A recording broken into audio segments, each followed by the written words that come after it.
एक गरीब आदमी था। वह रोज किसी काम की तलाश में रहता।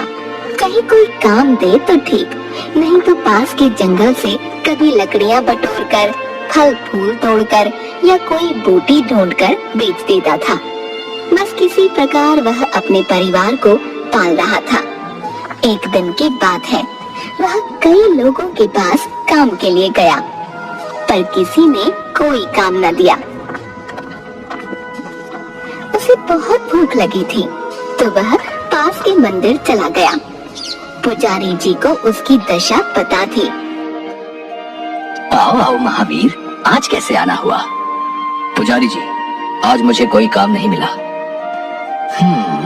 तुम्हें भूख लगी है, कुछ खाया नहीं तुमने?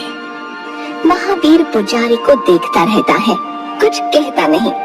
पुजारी समझ जाता है और उसे एक फल और खाने के लिए प्रसाद देता है। खाने के बाद महावीर की जान में जान आई। फिर उसे अपने घर वालों की याद आई कि उन्होंने कुछ नहीं खाया होगा। घर में खाने के लिए कुछ नहीं है। वे लोग शाम को उसकी राह देखेंगे। क्या सोच रहे हो? कुछ नहीं। तुम मेरा एक काम करोगे? क्यों नहीं पुजारी जी, बताइए मेरे लायक क्या काम है? मुझे एक बूटी चाहिए, पास के जंगल में मिल जाएगी। इसके बदले में मैं तुम्हें 2 बोरी अनाज दिलवा दूंगा। तुम्हें महीने भर का राशन हो जाएगा। महावीर को समझ नहीं आया कि वह क्या कहे। उसने जैसे ही कुछ बोलना चाहा, अच्छा थोड़े पैसे भी दे दूंगा। अब तुम ज्यादा सोचो मत, इससे हम दोनों का काम हो जाएगा। पर ये बात तुम किसी को बताना नहीं। महावीर के पास कोई चारा नहीं था। उसने हाँ में सिर हिला दिया। पुजारी उसे सब समझा देता है। वह हाथ में एक बड़ी लाठी लिए जंगल पहुंच जाता है।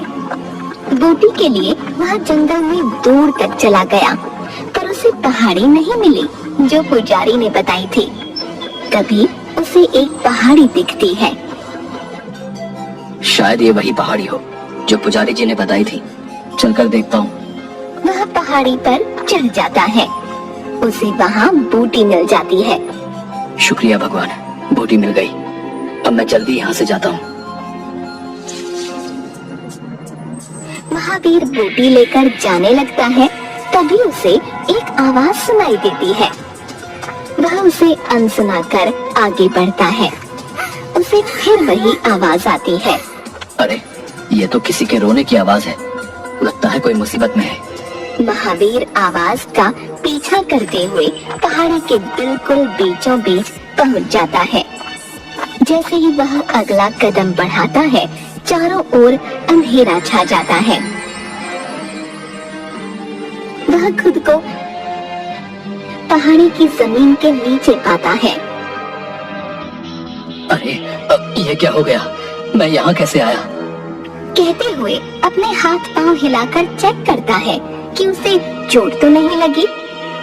फिर उसका ध्यान रोने की आवाज पर जाता है। वह आसपास देखता है तो दंग रह जाता है। यह कोई और ही दुनिया है। आधे इंसान, आधे जानवर या पक्षी। आदमी, औरत, बच्चे, बूढ़े आदि।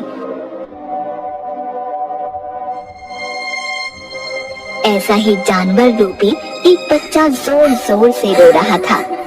देखकर महावीर घबरा गया। मैं कहाँ आ गया? उसकी बात सुनकर वे जानवर रूपी इंसान हंसने लगे। क्या तुम मेरी बात समझ सकते हो? हम सबकी बात समझ सकते हैं, जिंदा हो या मुर्दा, मिट्टी, पेड़, पानी, हवा, पत्थर, सबकी। मुझे यहाँ से जाने दो।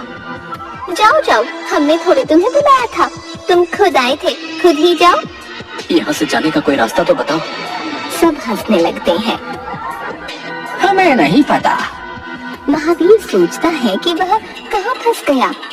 अब वह अपने घर कैसे जाएगा?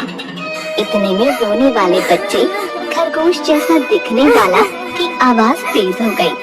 पहले कोई से चुप कराओ। तुम्हें क्या परेशानी है? तुम चुप रहो। क्यों चुप रहो? तुम अपने आप को क्या समझते हो? चुप बे, ऐसा कहते हुए वह उसे मारने लगता है।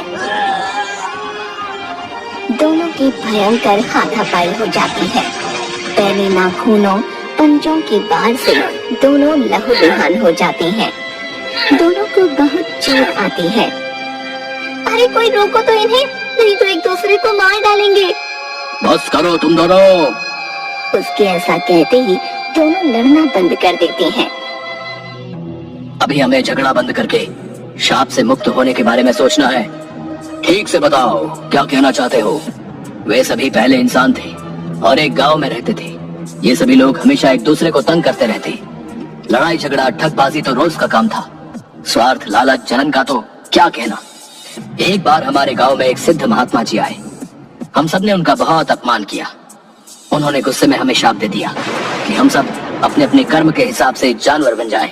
फिर हमें दुनिया से दूर यहाँ बंद कर दिया। मूर्ख हो सब। कह सकते हो। मुझे यहाँ से जाना है। यहाँ से जाने का कोई रास्ता नहीं। तुम्हें हमारी मदद करनी होगी। कैसे? इस शाप से मुक्ति के केवल दो रास्ते हैं। एक है यहाँ किसी तरह सूरज की रोशनी पहुंच जाए और दूसरा है किसी साधारण इंसान की बलि। इससे देवता प्रसन्न हो जाएंगे और हम भी। पागल हो सब। किसी इंसान को मारकर कौन से भगवान खुश होते हैं? चुप, ले चलो इसे। सब डरते हुए महावीर को देवता की मूर्ति के पास ले जाकर खड़ा कर देते हैं। ये शुभ काम मैं करूंगा। रुको, पहले इसके शरीर के सभी अंग देख लो, ये पूरा है कि नहीं, वरना बलि कबूल नहीं होगी। बंदर रूपी आदमी महावीर के पैर, पीठ, सिर, आंखें चेक करने के बाद गुस्से से गुर्राया। हो गया सब बेकार। इसके बाएं हाथ में 6 उंगलियां हैं। यह देख सब जमीन पर बैठ जाते हैं। खरगोश रूपी बच्चा फिर से रोने लगता है। इसका मतलब हमें कभी मुक्ति नहीं मिलेगी।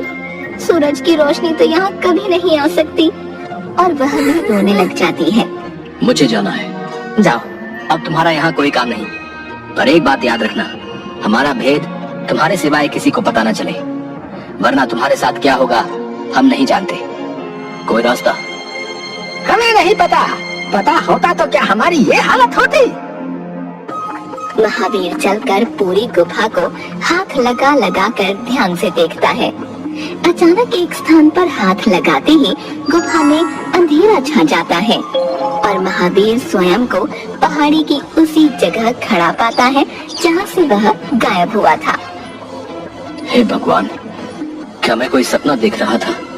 घबराया हुआ महावीर पास ही गिरी हुई अपनी बूटी और लाठी उठाकर वहाँ से भाग जाता है। वह सीधे मंदिर पहुंचकर पुजारी को वह बूटी दे देता है। पुजारी, वाह, यही तो वो बूटी है। पूरी रात महावीर को नींद नहीं आती।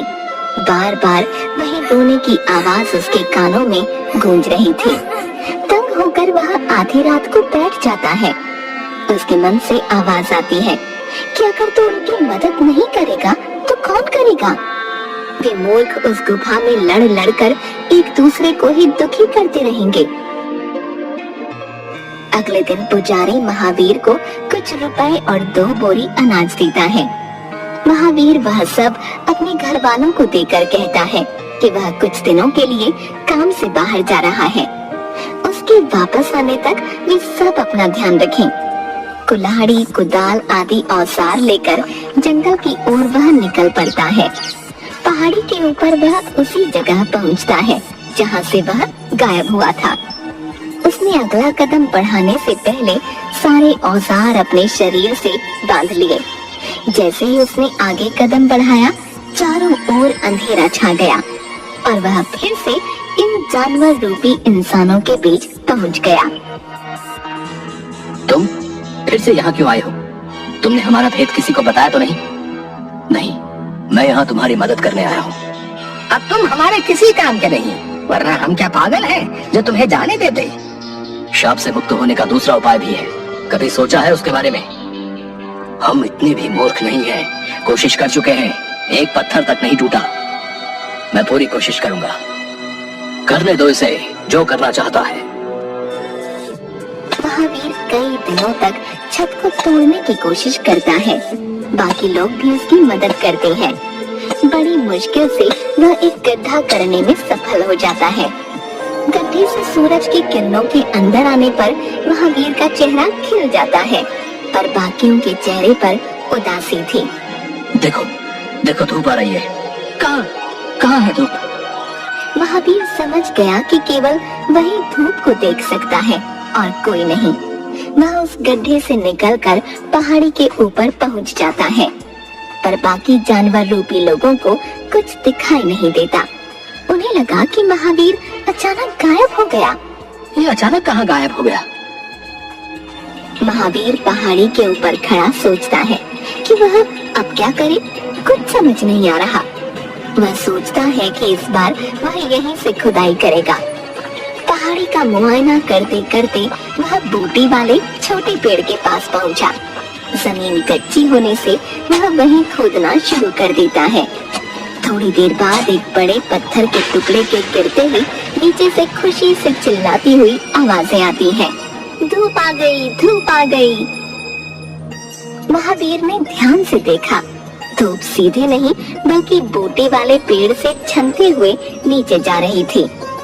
वह पूरा रहस्य समझ गया, पर सभी जानवर सुंदर इंसान बनकर उसके सामने खड़े मुस्कुरा रहे थे।